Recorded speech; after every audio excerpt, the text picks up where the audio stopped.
ఉచిత IUI and IVF consultation కోసం సంప్రదించండి 29. ప్రభుత్వం ఇచ్చినటువంటి అంటే కాంగ్రెస్ ప్రభుత్వం ఒక రకంగా చెప్పాలంటే సెంట్రల్ గవర్నమెంట్ అలాగే కాంగ్రెస్ పార్టీ ఇక్కడ వీళ్ళు ఇచ్చినటువంటి 6 గ్యారంటీల హామీలు అవన్నీ అమలుకి అసలు అది అంటే ప్రాక్టికల్గా సాధ్యం అవుతుందా? సాధ్యం అవ్వాలి అంటే ఏం చెయ్యాలి?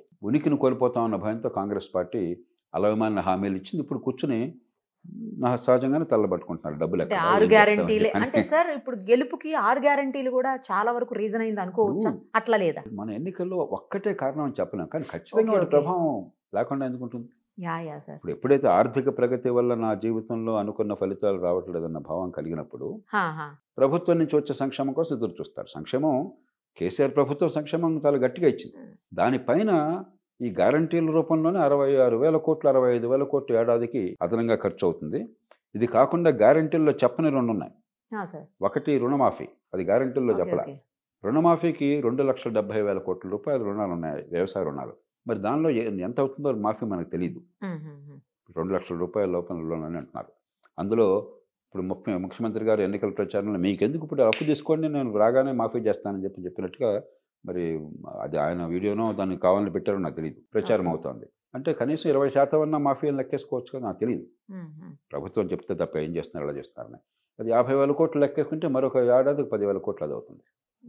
అది కాకుండా మరి పెద్ద ఆలోచించకుండా తీసుకొచ్చిన పథకం బీఆర్ఎస్ ప్రభుత్వం ఈ దళిత బంధు, అది అమలు కాలేదు సరిగ్గా. దాన్ని వదిలేసే బదులు దాన్ని మళ్ళీ చేపడతాము 12 లక్షలు చేస్తామన్నారు. అది నిజంగా అమలు చేస్తే 2,70,000 కోట్లు 2,50,000 కోట్లు అవుతుంది. అది అంటే ఏడాదికి 50,000 కోట్లు అవుతుంది. కాబట్టి ఈ 2 హామీలు 6 కలిపితే ఏడాదికి 1,60,000 కోట్ల రూపాయలు అవుతుంది. డబ్బులు లేవు. ఇప్పుడే ప్రభుత్వం చెప్తుంది వారం రోజుల్లోనే, ఈ 3-4 రోజులు, వారం కూడా కాదు, 2-3 రోజులే కదా ప్రమాణ స్వీకారం చేసి 2-3 రోజులే కదా, 2-3 రోజుల్లో చెప్తున్నారు విద్యుత్ శాఖలో 70,000-80,000 కోట్ల లోటు ఉంది, ఖజానా ఖాళీ అయింది, శ్వేతపత్రం తీసుకొస్తామని చెప్పని.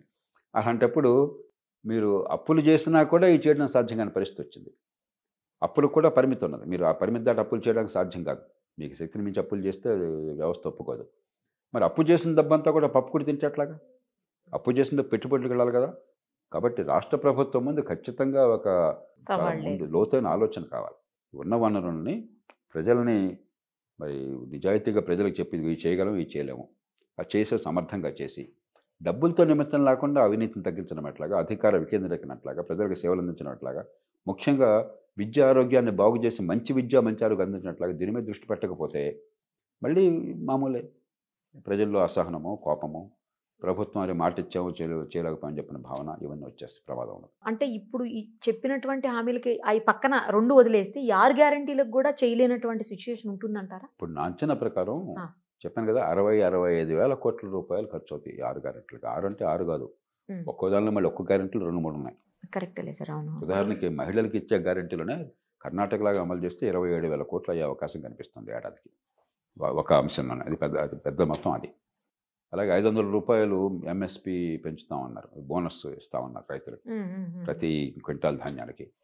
గత సంవత్సరం 14 కోట్ల క్వింటాల ధాన్యాన్ని సేకరించారు. ఈ సంవత్సరం అంతే అవుతుందంటే 14 కోట్లు ఉంటే 500, 7,000 కోట్లు అయిపోయింది. పెన్షన్లు 2,000 రూపాయలు 4,000 రూపాయలు పెంచడము, తర్వాత వికలాంగులది 3,000 నుంచి 6,000 ఇలాంటివన్నీ ఉన్నాయి. అవన్నీ కలిపితే ఒక 7,000-8,000 కోట్లు అవుతాయి. వృద్ధాప్య పెన్షన్లు, వితంతు పెన్షన్లు, తర్వాత వికలాంగుల పెన్షన్లు 3 కలిపితే. కాబట్టి అంకెలేమి ఎక్కడ ఆకాశం నుంచి వచ్చినాయి కాదు. మన ప్రస్తుతం జరుగుతున్న దానిలో ఇవన్నీ కూడా అదనపు ఖర్చులు. ఎందుకంటే ప్రస్తుతం ఉన్నాయని కొనసాగిస్తామంటున్నారు కదా. అవును సార్. అలాగే రైతు బంధు ప్రస్తుతం ఒక 10,000 కోట్లు ఎంత అవుతుంది. వీళ్ళు ఏం చేశారు, దాని మీద 10 ఎకరాకి 10,000 కాదు 15,000 అంత ఇస్తా ఉన్నారు. అదే వ్యవసాయ కార్మికులు అయినట్టయితే వారికి 12,000 ఇస్తా ఉన్నారు. ఇవన్నీ కలిపితే మళ్ళీ ఇంకో 7,000 కోట్లు ఎంతో అవుతుంది. ఈ 3-4 అయిపోయినాయిగా. నేను చెప్పిన 3-4 27,000 కోట్లది ఒక 7, 40. సో ఒక మొత్తం 60-65,000 కోట్లు కనిపిస్తున్నాయి. ఆర్టీసీ ఉంది, మిగతా ఉన్నాయి, ఇవన్నీ ఉన్నాయి. కాబట్టి కొంచెం కొంతమందికి పరిమితం చేసి కొంచెం తగ్గించవచ్చు కొంత, కానీ పెద్దగా తగ్గించే అవకాశమే లేదు ఇచ్చిన మాట నిలవచ్చుకోవాలంటే. మరి మిగతావి 2 కూడా అమలు చేయాలి, మరి అది కూడా మాట ఇచ్చారు అది. కాబట్టి చాలా పెద్ద ఎత్తున భారం అన్నమాట వాస్తవము. ఇప్పటికే ప్రభుత్వ ఖజానా చాలా ఖాళీగా ఉండదు.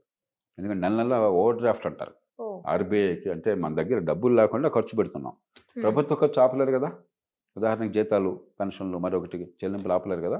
అందుకని ఓవర్ డ్రాఫ్ట్ ఆ రోజు 2 రోజులు లోన్ తీసుకుంటారు. మళ్ళీ రేపు వచ్చి భర్తీ అవుతుంది, ఆ రోజు వడ్డీ కడతారు. అది ఓవర్ డ్రాఫ్ట్ అంటే.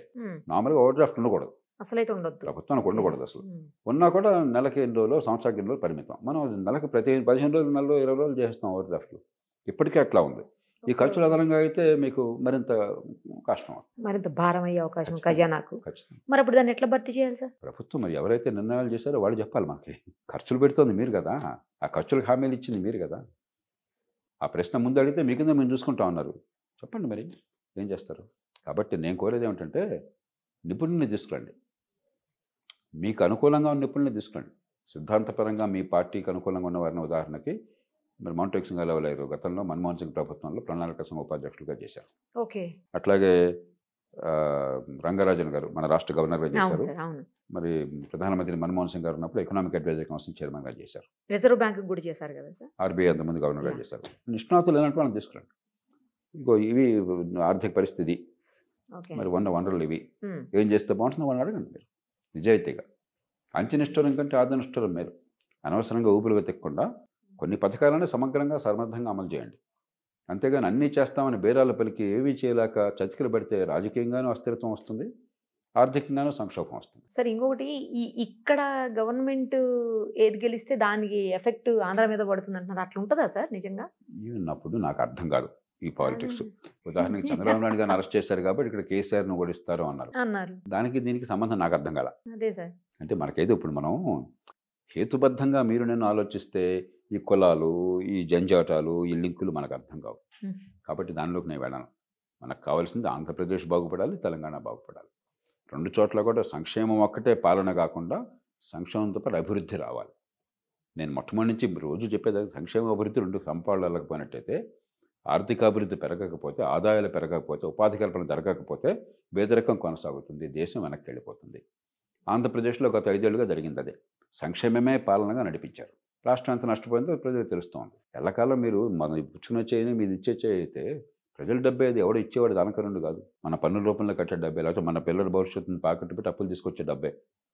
ఆ డబ్బు ఇస్తే ఇవాళ తింటాం, మళ్ళీ రేపు పరగడిపోయి కదా, ఆకలి అయిపోయింది, రేపు మళ్ళీ ఆకలి వస్తుంది కదా, రేపు మళ్ళీ ఇవ్వాలి. ఇంక పేదరికం పోదు, పేదరికం కొనసాగుతుంది. ఓట్లు వస్తాయి తప్ప ఇంకే పంట పండదు. అలా కాకుండా ప్రజల భవిష్యత్తు బాగుపడేది కావాలంటే ఆర్థిక ప్రగతి కావాలి, మౌలిక సదుపాయాలు కావాలి, పెట్టుబడుల ప్రోత్సాహం కావాలి, నైపుణ్యాన్ని ఇవ్వాలి, మరి ఉపాధి కల్పన జరగాలి. ఉపాధి కల్పన అంటే గవర్నమెంట్లో ఉద్యోగాలు కాదు, గవర్నమెంట్లో ఉద్యోగాల కోసం కాదు మనం ప్రభుత్వాన్ని పెట్టుకున్నది మన డబ్బులతో మంది హితాన్ని పెంచడం కోసం తప్ప తేరగా కూర్చోబెట్టి ఉద్యోగుల్ని మేపడానికి కాదు. ఈవేళ మీకు ఒక డ్రైవర్ ఉద్యోగం మార్కెట్లో ఉంటే 20-25 వేలు ఇస్తారు, గవర్నమెంట్లో 1,20,000 ఇస్తున్నారు. ఒక 20 ఏళ్ళు 25 ఏళ్ళు ఎక్స్పీరియన్స్ ఉంటే గవర్నమెంట్లో డ్రైవర్కి 1,25,000, మార్కెట్లో 20,000 ఏంటి, అక్కడ 1,20,000 ఏంటి? నడుస్తుంది అది? ఎవరి డబ్బు ఇది? అట్లా గుమస్తా ఉద్యోగం తీసుకోండి, ఒక టీచర్ ఉద్యోగం తీసుకోండి, మరొక ఉద్యోగం తీసుకోండి. కాబట్టి గవర్నమెంట్ ఉద్యోగాల పరిష్కారం అన్న భావనని పార్టీలు వెలుబుచ్చుతున్నాయి. ఎన్నికల ప్రచారంలో ప్రధాన అస్త్రం అవుతుంది. అంతకంటే పొరపాటు మరొకటి లేదు. ప్రభుత్వంలో ఉన్న ఉద్యోగాలు, మొత్తం జాతిలో ఉన్న ఉద్యోగాలు 2-3% మాత్రమే. మిగతా 97 మంది ఏం కావాలో తినొద్దా, బతకొద్దా? మన చుట్టూ చూసేవి, మీ ఒంటి మీద కానీ మీ చుట్టూ ఉన్నాయి కానీ చూడండి, మీకు అవసరమైన మీరు ఉపయోగిస్తున్న ఏ ఒక్క పైన గవర్నమెంట్ వాళ్ళు వచ్చిందా మీకు? మరి గవర్నమెంట్లో ఉద్యోగాలు అంటే ఎట్లా అవుతాయి? ఇది ఎవరు చేస్తారో వాళ్ళ దగ్గర ఉద్యోగాలు ఉంటాయి.